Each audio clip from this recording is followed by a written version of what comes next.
சற்று முன்பு கிடைத்திருக்கக்கூடிய தகவல் ஒன்று மக்களே. அதாவது பார்த்தீங்க அப்படின்னா, அதிமுகவில் ஒரே நாளில் 12 வட்ட செயலாளர் பதவி பறிப்பு.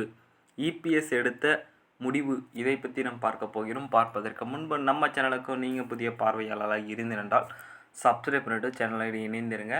சட்டமன்ற தேர்தலுக்கும் இன்னும் கொஞ்சம் காலமே இருக்கும் நிலையில் அதிமுக விட்ட ஆட்சியை மீண்டும் பிடிக்க வேண்டும் என்ற முனைப்போடு போராடி வருகிறது. இதற்கான பணிகளை இபிஎஸ் தீவிரமாக செய்து வருகிறார். இந்த நிலையில் நெல்லை மாவட்ட அதிமுகவில் பெரிய அளவில் நிர்வாக மற்றும் ஏற்படுத்தியிருக்கிறது. ஒரே நாளில் ஒரு பகுதி செயலாளர் உட்பட்ட 12 வட்ட செயலாளர் நீக்கப்பட்டுள்ளனர்.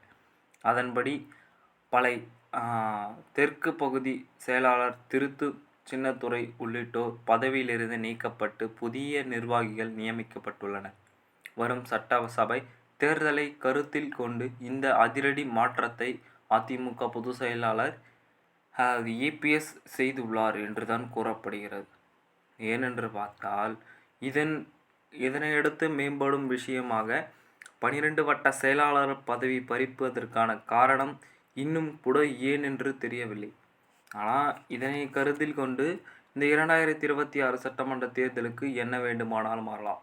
ஆனால் அதிமுகவிலிருந்து நீக்கப்பட்ட செங்கோட்டையன் அதாவது அதிமுகவை ஒன்றிணைக்க வேண்டும் என்று கூறியது பாஜக தான் என தெரிவித்திருக்கிறார்.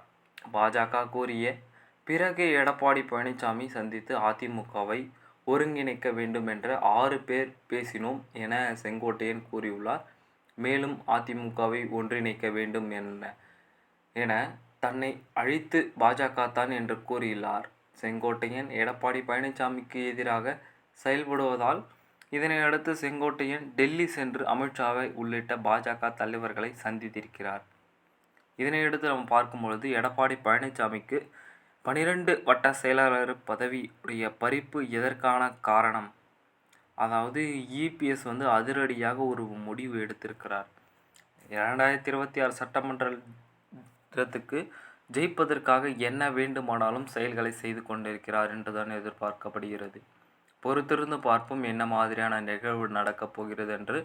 நம்ம சேனலுக்கு நீங்கள் புதிய பார்வையாளர் இருந்திருந்தால் சப்ஸ்கிரைப் பண்ணிட்டு சேனலை இணைந்திருங்க. நன்றி, வணக்கம்.